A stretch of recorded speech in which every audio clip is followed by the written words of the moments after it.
Nagbigay ng ilang payo ang mga eksperto para maiwasan ang separation anxiety o SEPANCS na mga bata na unang beses pa lang napapasok sa paaralan.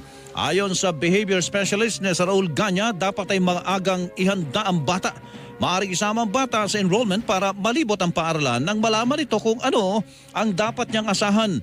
Mainaman niya na magbantay muna sa labas ng paaralan ng mga magulang para maramdaman ang kanilang anak na nandun lang sila. Sana yung nanay huwag niyang iiwan muna yung anak niya, or yung parang nakikita siya from a distance ng anak niya.